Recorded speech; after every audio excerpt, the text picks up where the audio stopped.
Hi, and with Gamescom having come and gone over the weekend, there's been lots of speeches and interviews from and with Blizzard.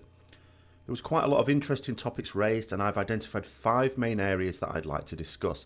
So I'm going to discuss a different one each day this week, starting with what I'm terming development issues. This vlog will relate to the implementation or removal of game mechanics which affect group PvE players for good or for bad.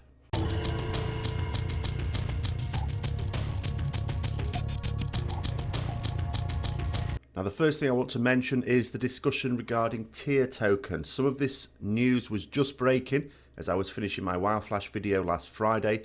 I didn't add anything to the end of that other than a little note because I never want to talk about something until I've properly digested it, and here's a great reason why. It was initially reported that there would be no more tier tokens and that even on Master Loot the boss would drop the actual tier item, as used to be the case in vanilla. This turned out not to be true in the slightest. There are no changes with tier, personal loot still awards the actual item as it does now, and group loot awards tokens as usual. The really big news was the removal of unit position data from our sticky mitts. Now, the bad part of this is that we'll no longer be able to get replay on Warcraft logs. This was a spectacularly useful feature that really helped me out, especially when trying to help other people with performance analysis where I didn't have videos of their play. However, there was a bad side to being able to access this data, and this is one feature of mechanics which Blizzard will be removing that won't actually be upsetting players. Something of a novelty recently.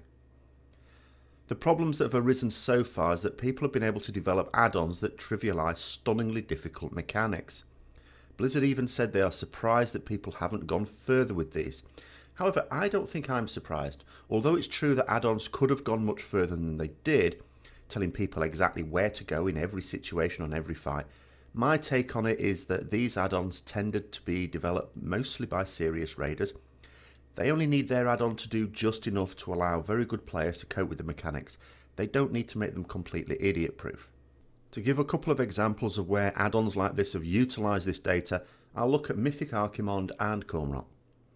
On Archimonde you have an ability called Wrought Chaos. This forms a line between 2 random players which fires a laser beam of death after a few seconds, and the cycle repeats a couple more times. The 2 players take a modest amount of damage along with anyone else in the way. Dealing with this is easy. You just both step back away from the raid until it fires and then back to your positions. However, on Mythic, pretty much everyone in the raid gets this. You already take damage from your own beam, so being stood in another could do quite a lot more damage. Being stood in another 2 might well kill you.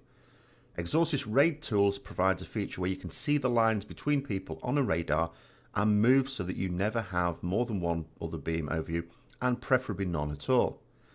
Without this, it would have been orders of magnitude more difficult for even high progress Mythic guilds and, quite frankly, impossible for the vast majority.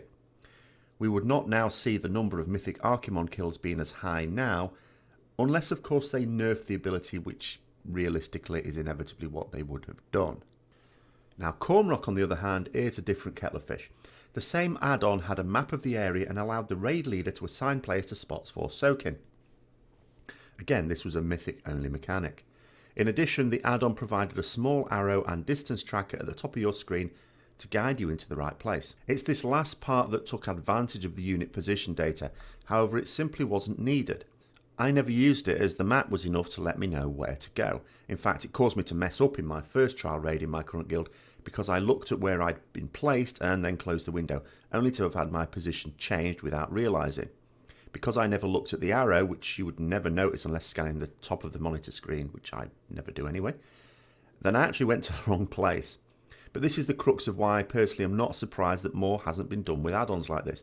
Mythic Raiders simply don't need these features, and the mechanics that benefit from them don't really exist in normal or heroic mode raids. This is also why I don't think anyone will complain about the removal of the data, even though we miss a great feature in the Warcraft logs replay. That being said, DPS whores might welcome even that, as you now have to dig a bit deeper to see their little tricks. The fact is that with the removal of this data, nobody is getting an advantage over anyone else.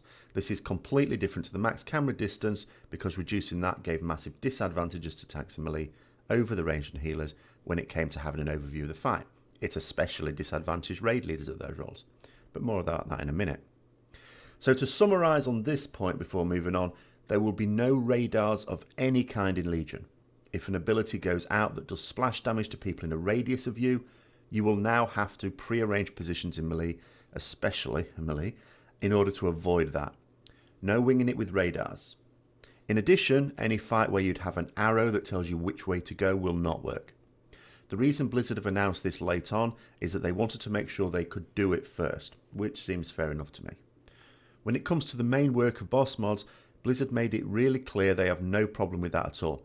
Being able to see who is targeted with which ability and to also see timings is more than fine. Indeed, they design fights around the assumption that Mythic Raiders at least will have these tools.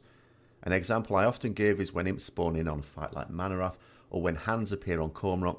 Without knowing when that will happen, you will never deal with them on Mythic because they'll wipe you if you don't have your AoE wound up and ready to go. Now, when events occurred like this in Vanilla, where you didn't really have these sorts of mods through most of it, there would be a huge tell from the boss or from the encounter somehow when something like this was going to happen, so you knew it was coming, you had a few seconds notice. Now there doesn't really need to be. Now when it comes to the max camera distance issue, Blizzard still seem to be beating the unfair advantage drum. As I said, having a restrictive zoom distance disadvantages melee in a way that they already are in raids. In fact, one of the things stated this weekend is an acknowledgement that ranged have an advantage over melee in raids and that they're fine with that. However, I want to talk about that issue in the fourth part of this short series.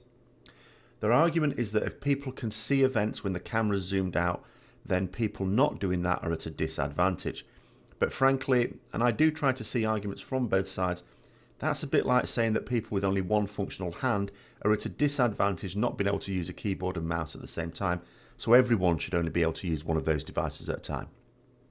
Part and parcel of taking part in organised raiding is learning how not only to play your class, but also the game.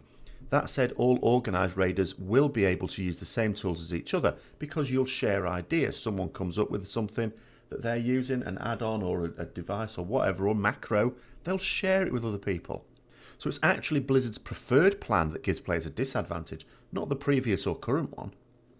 When I discussed this issue before, I suggested that there should be an option to activate the extended view distance.